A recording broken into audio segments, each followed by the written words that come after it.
नमस्कार बच्चों, बीसीए वाले के इस सेशन में आपका स्वागत है, अभिनंदन है। तो आज आप लोग पढ़ रहे हैं ये हिस्ट्री का समाजवाद एवं साम्यवाद चैप्टर है और हमारा लेक्चर नंबर ये 5 है।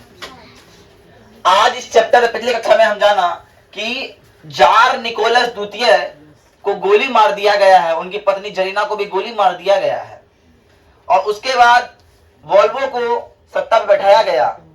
जब वोल्वो को सत्ता पर बैठाया गया उसके पश्चात भी लोग खुश नहीं है, तो पुनः एक नए शासक को बैठाया गया जिसका नाम था अलेक्जेंडर केरेंस्की। क्या नाम था? अलेक्जेंडर केरेंस्की को बैठाया गया। लेकिन हुआ क्या, अलेक्जेंडर केरेंस्की से भी बोल्शेविक दल के जो लोग थे वो खुश। बोल्शेविक दल के लोग अलेक्जेंडर केरेंस्की से खुश नहीं थे, इसीलिए लेनिन आता है और बोलता है कि बोल्शेविक क्रांति अभी खत्म, ये क्रांति का 2 चरण चालू होने वाला है। पहला चरण में तो आपने तो क्या बोलते हैं, रोमनो वंश का शासन को हटा फेंका, लेकिन ये दूसरा चरण है जिसमें अभी भी रूस में बदलाव की आवश्यकता है। अब क्या होगा? अब इस सिचुएशन को देखते हुए अब हुआ क्या, लेनिन आ गया है और वो एक जनता को बताता है कि बाबू अभी युद्ध का पहला चरण ही खत्म हुआ है, क्रांति का पहला चरण ही खत्म हुआ है, दूसरा चरण अभी बाकी है। तो क्या करता है, अंत इसके पश्चात होता क्या है, जब 1917 में लेनिन क्या होता है, स्विट्जरलैंड से वापस लौटता है तो लेनिन घोषणा करता है, क्या घोषणा करता है कि क्रांति अभी पूरी नहीं हुई, दूसरा चरण अभी बाकी है, था अनिवार्य है, ये भी होना चाहिए। इसमें क्या करता है, जब ये बात बोलता है तो इसका सेना भी साथ देता है और जनता भी साथ देता है। जब जनता और सेना साथ देते लेने का और मन उब गया, वाह मेरा बात सब मान रहा है। तो वो करता क्या है, इसके बाद 7 नवंबर 1917 को, जो कि पुराने कैलेंडर के अनुसार 25 अक्टूबर 1917 को बोल्शेविक कौन, वो जनता, जो बोल्शेविक दल का नेता जनता था, बोल्शेविक करने वाला नेता था, जो जनता था, वो जनता लोग क्या करता है, सरकारी रेलवे स्टेशन, सरकारी भवन आदि पर अधिकार कर लेता है, मतलब सबको घेर लेता है। और जब घेर लेता है इसके डर से क्या होता है, केरेंस्की को रूस छोड़ के भागना पड़ता है और इसी घटना को बोल्शेविक नवंबर की क्रांति कहते हैं। अगर कोई कहे बोल्शेविक नवंबर की क्रांति क्या है, तो बस इतना सा घटना क्या है, बोल्शेविक नवंबर की क्रांति है। तो इसके पश्चात क्या हुआ, तो इस क्रांति के पश्चात होता है एक घटना कि इसके बाद शासन बोल्शेविक के हाथ में आता है और जब बोल्शेविक के हाथ में आता है तो वहां का अध्यक्ष बनाया जाता है किसको, लेनिन को। और लेनिन जो है ट्रोट्स्की को विदेश मंत्री बनाता है। ट्रोट्स्की को कौन जाता है, विदेश मंत्री बनाता है। इतना बात आप लोगों को समझ में आई? जब आप लेनिन इतना बात कर रहे हैं, लेनिन कौन है? जब हम लेनिन बार बार कर रहे हैं कि आदमी आता है स्विट्जरलैंड से, लोग का मनोवृत्ति बदल देता है, पूरा रूस में एक क्रांति ला देता है, दोबारा जो क्रांति समाप्त होने के गाड़ पे था दोबारा क्रांति ला देता है। ये व्यक्ति है कौन आखिर, जो आता है कहीं से और पूरा गद्दी पे बैठ जाता है रूस का, तो ये आदमी है कौन, उनके बारे में जानिए। तो रूस, लेनिन जो है, लेनिन का पूरा नाम था क्या, Vladimir Ivanovich Lenin. Vladimir Ivanovich Lenin नाम था इसका। और इसका बर्थडे जो है, जन्म जो है 22 अप्रैल 1917 को हुआ था, 1817 को, 22 अप्रैल 1817 को हुआ था। तो कहां हुआ था, 22 अप्रैल 1870 को हुआ था। ये वाल्गा नदी के किनारे, किसके नदी किनारे, वाल्गा नदी किनारे, किसके किनारे, वाल्गा नदी किनारे। और सिम्ब्रस्क नामक एक गांव है, वहीं पे इसका जन्म हुआ था। इनके माता पिता का नाम को डिस्क्राइब तो नहीं किया गया है, लेकिन इनका बड़ा भाई का नाम डिस्क्राइब किया गया है। क्यों किया गया है कि बड़ा भाई भी इस क्रांति में इसके साथ था, तो उसका मृत्यु है था। बड़ा भाई था कौन, जार अलेक्जेंडर, नहीं जार नहीं था, बड़ा भाई जार नहीं था, गलत लिखा गया है। इसका बड़ा भाई का नाम था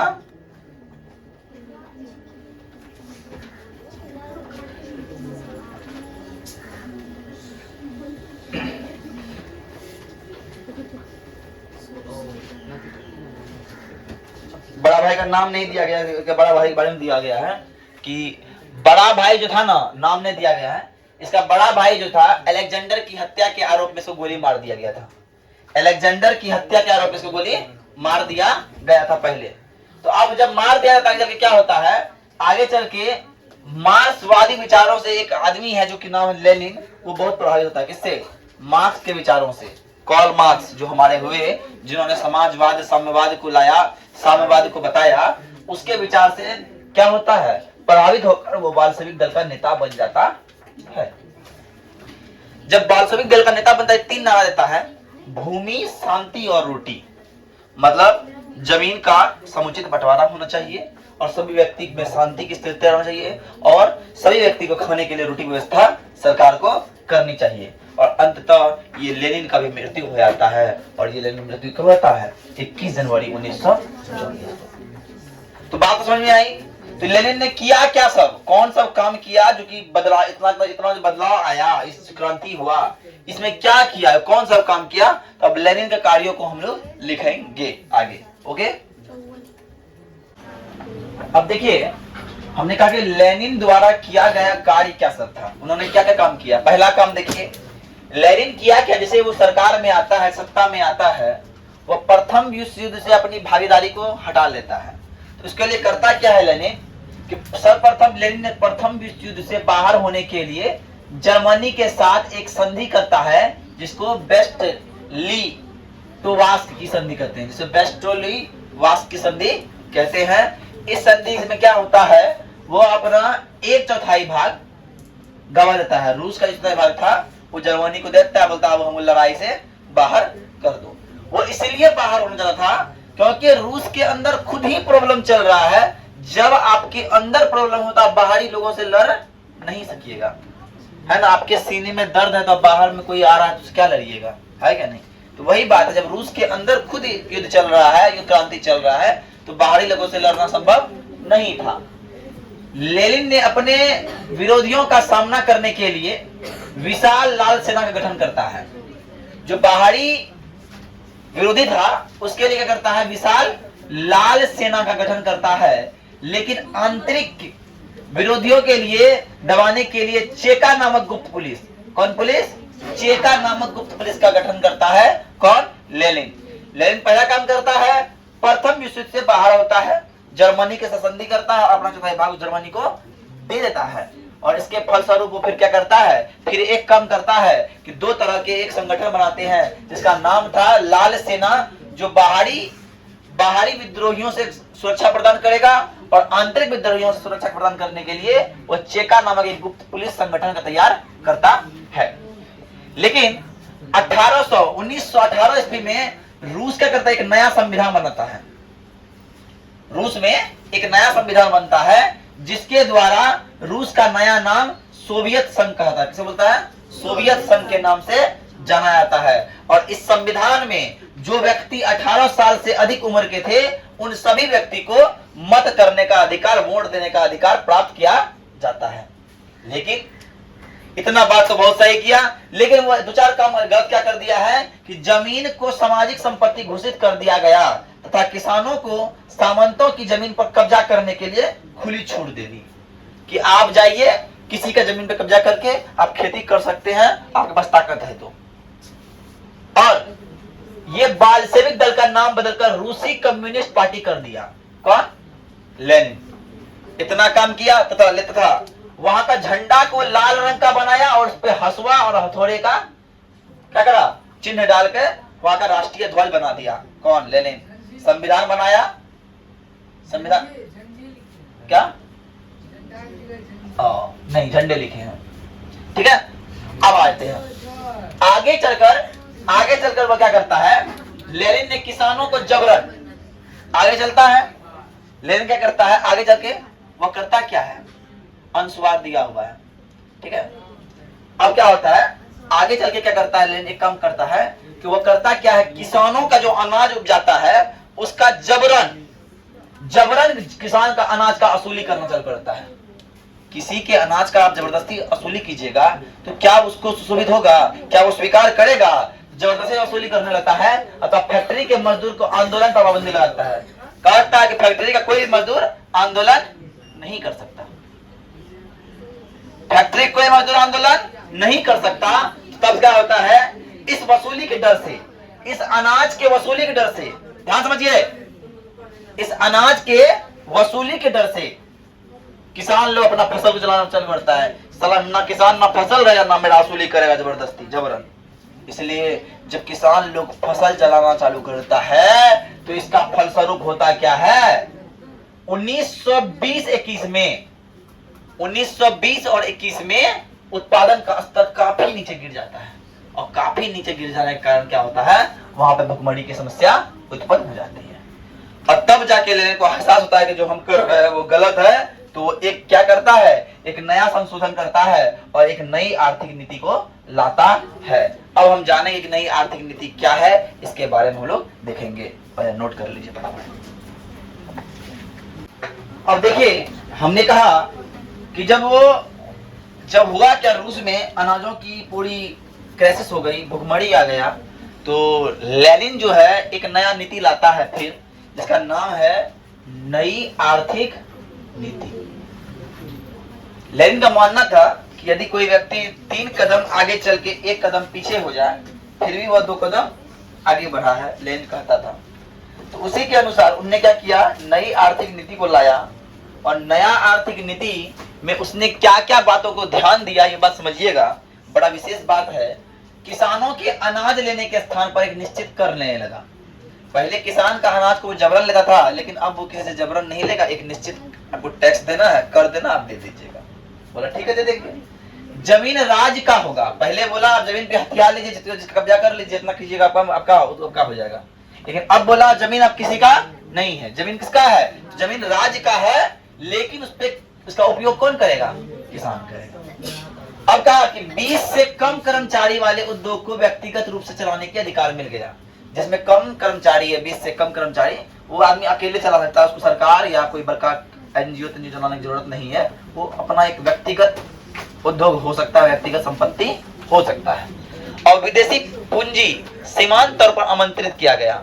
विदेशी लोगों को कहा गया कि आप आइए मेरे देश में इन्वेस्ट कीजिए और मुनाफा कमा के जाइए, यहाँ पे रोजगार का अवसर प्रदान कीजिए। इस तरह वो किया। और विभिन्न स्तरों पर बैंक भी खोले गए। कौन, लेनिन ने ये काम किया न्यू आर्थिक नीति के तहत, नई आर्थिक नीति के तहत। तो उसी क्रम में लेनिन कहता है यदि कोई व्यक्ति 3 कदम आगे चल के 1 कदम पीछे हो जाए तो उसका 2 कदम आगे बढ़ना भी कहते हैं। लेनिन किया कितना अच्छा काम करने के बाद 1-2 काम गलत कर दिया, जिस कारण से जनता भड़क गई और भुखमरी की स्थिति आ गई और जिस कारण उसको नया आर्थिक नीति लाना पड़ा। अब हुआ क्या, लेनिन तो अमर है नहीं, इसको भी मरना पड़ेगा। ये मर जाता है, इसकी मृत्यु हो जाती है। और उसके बाद रूस में एक नया शासक आता है जिसका नाम है जोसेफ स्टालिन। क्या नाम है, जोसेफ स्टालिन। किसके बाद आया है, तो वो आया है लेनिन के बाद। लेनिन के बाद जब जोसेफ स्टालिन आता है तो वो करता क्या है, उसको उत्तराधिकारी बनाया था, किसको, जोसेफ स्टालिन को। और जो उस समय कम्युनिस्ट पार्टी का महासचिव था, जो कम्युनिस्ट पार्टी का महासचिव था जोसेफ स्टालिन, लेनिन के मृत्यु के पश्चात उसको सत्ता की बागडोर थमा दिया था कि रूस आपके भरोसे है। तो वो पहला काम क्या करता है, वह तानाशाही शासन करता है। तानाशाही, जो मन में आएगा वो करेंगे। और इसके तहत 1929 में सभी पुराने नेता को खत्म करवा देता है। जो क्रांतिकारी में भाग लिया था, लेनिन के साथ था, उन सबको मरवाता है, खत्म करवाता है। तुम लोग रहोगे तुमको प्रॉब्लम होगा, हम तुम लोग क्रांतिकारी थे, हमको क्रांति नहीं चाहिए, हम आए सत्ता पे भोगने, आए सत्ता का भोग करेंगे और हम फिर चले जाएंगे। तो उसके बाद क्या होता है, और इसी क्रम में क्या होता है, इससे क्रांति में भाग लिया था उन सबको मरवा देता है। और लेकिन इससे क्या होता है, एक बात आता है समझ में, पूरे विश्व के प्रयास से विश्व के मानचित्र पर महाशक्तिशाली देश के रूप में सामने आने लगता है रूस। अब रूस के पास ताकतवर देश के रूप में आने लगता है। और द्वितीय विश्व समाप्त होने के पश्चात ही, पहले ही ये एक महान शक्ति के रूप में बन जाता है।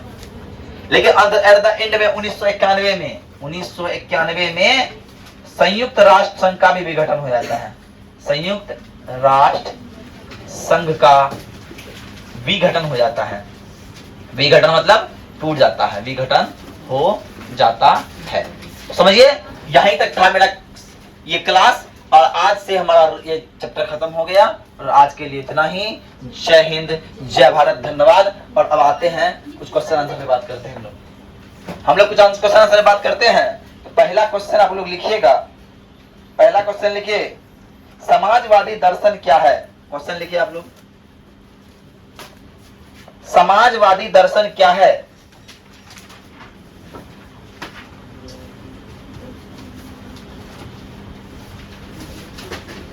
दूसरा क्वेश्चन लिखिए, लिखिए समाजवादी दर्शन क्या है? मेनसेविक और बोल्शेविक में आप क्या समझते हैं? मेनसेविक और बोल्शेविक में आप क्या समझते हैं?